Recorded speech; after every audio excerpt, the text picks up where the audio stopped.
Oh, 'tis the season for that native edible that is delicious in the seasonal recipes on the Homestead. Stay tuned.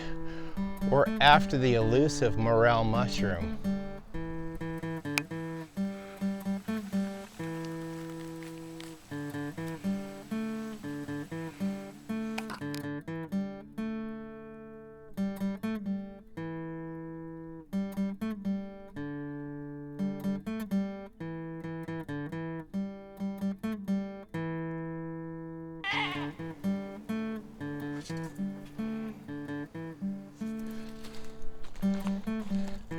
Hello, welcome back to Pine Meadows Hobby Farm. I'm your host, Jerry Hansen. I brought you guys with me to my backyard.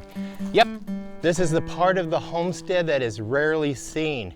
Even by me, this is the first time in months I've made it up because of the bum knee and the adverse weather conditions.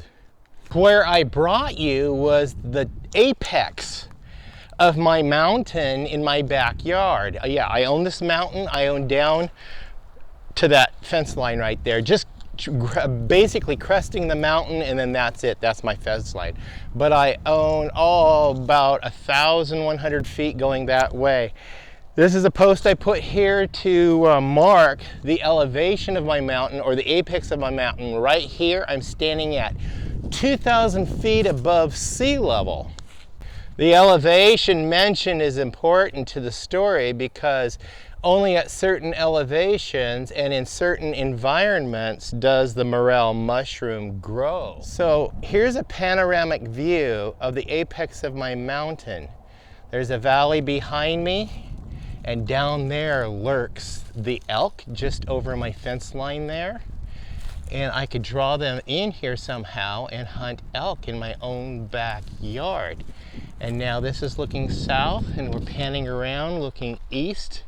And then this is the valley with my little homestead tucked down among the trees there.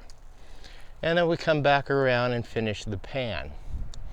I do have to be careful when I'm up here because there are some dead snags that they could fall on me if a big stiff wind came through and blew it over and give me a severe headache. Yeah. So yeah, the knee is feeling much better. I'm barely walking with a detectable limp, just barely. But it's so good to be able to get out and get up here on my mountain and get among my trees. This is probably my second most favorite spot on my homestead is the solitude of my mountaintop, looking out over my domain and being among the trees. I love it. I love it. So I'm going to start scanning for morel mushrooms.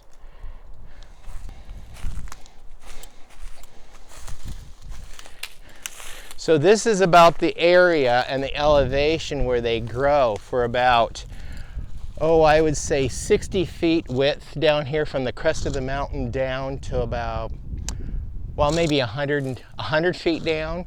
And then the swath across, because this primarily is where I have been finding them. I think I might get skunked.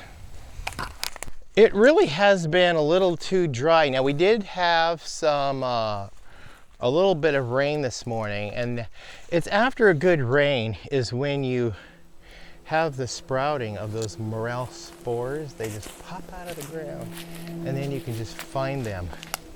And the last couple of years, I always seem to come up here at the wrong time.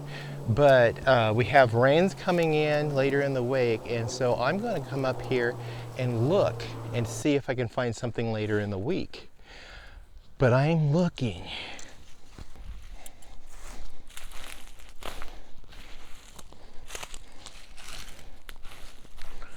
And I'm enjoying the search.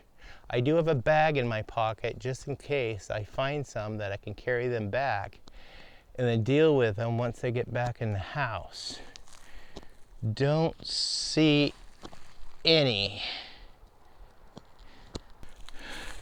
Now, even if I don't find any mushrooms, I'm having a really good time out here. It's so relaxing, very peaceful. Look at these sugar pine cones. This is a medium-sized one. See, compared to my hand, the forest floor is just littered with these. There's a larger one down there. I'll take you guys down and show it, but this is a medium-sized one. A lot of people are after these for arts and crafts. I've got plenty of them. Yep. So look at the size of this one. It's bigger than my foot. Yep. And I'm a size 10.5. And these suckers are everywhere. Look at that. Now, if I were to sell these on eBay or Amazon, this will make a couple of dollars. Because I think folks are selling these for 3 for $5 or 3 for $10, something like that. 3 for $10, including shipping. Yeah, it's one mode of revenue to harvest native gold mine. Well, it's not much money, but it'll at least buy something for the table. My goats had found the way through the fence and are foraging out here. I don't mind one bit. They can forage as much as they want.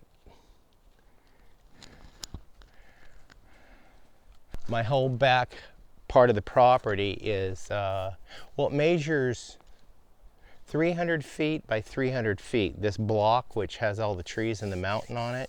Not very big in some standards, but it's mine. And check out this wildlife trail.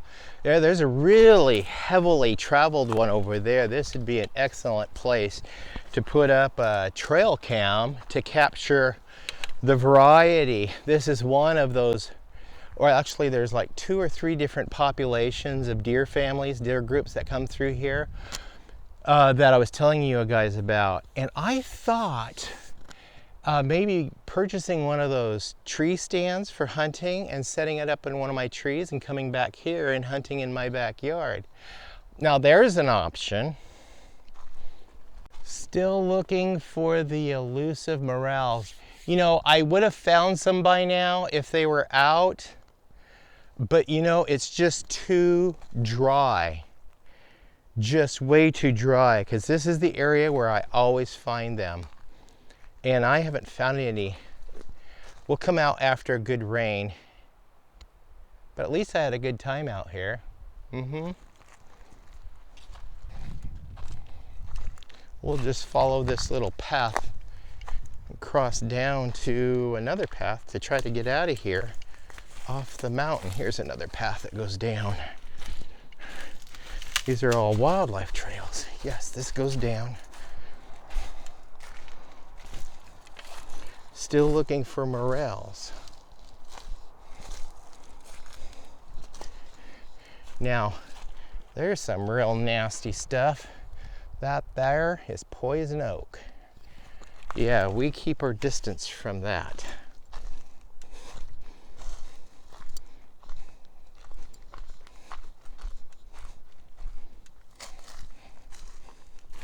We got a little meadow here. And the goats did find the meadow. There they are. Good girls. There's lots of food back here to forage on. Look at this beautiful grass. Yeah, they're not going to go hungry. It's springtime. The grass is growing. I don't even know why I'm feeding them. It looks like if they get hungry enough, they're coming up here. Because they've got the trees to munch on. They love the leaves of the Madrone tree. Just absolutely love those leaves. And they eat the bark too.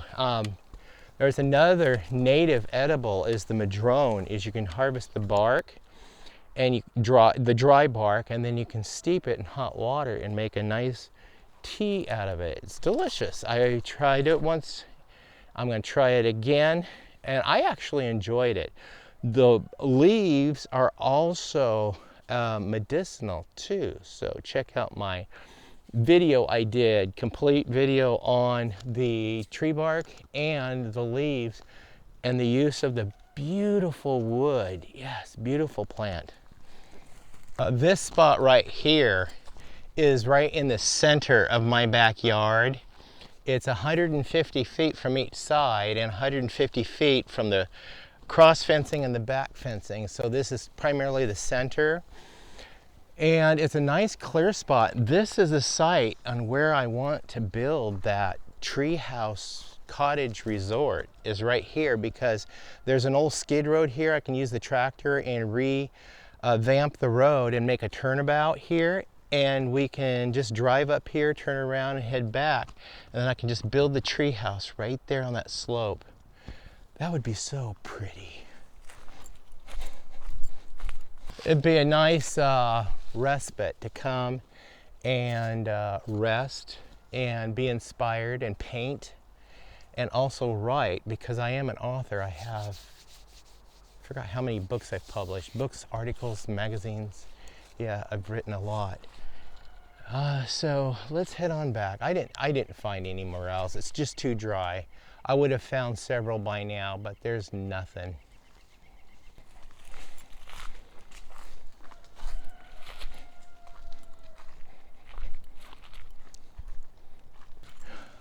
Yeah, once the goats get the taste of the poison oak, they prefer that, and they can eat all the poison oak they want.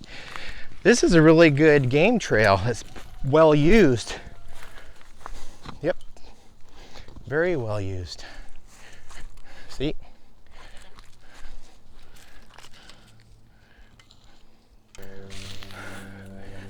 Well, here's the cross fencing. It was electric fence. It's solar powered.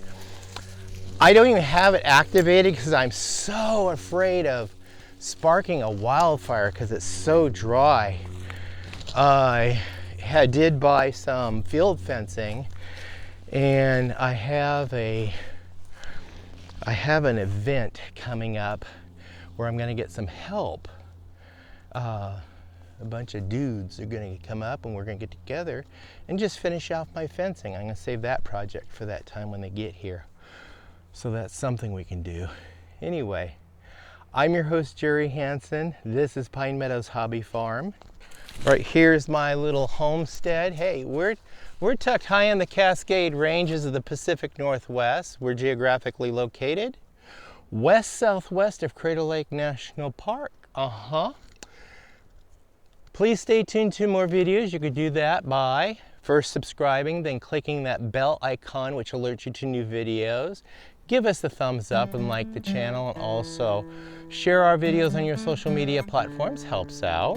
Leave a comment or a question or a tip. I really value your tips. Please be safe and always be kind. We'll see you guys in the next episode. All right? Bye-bye.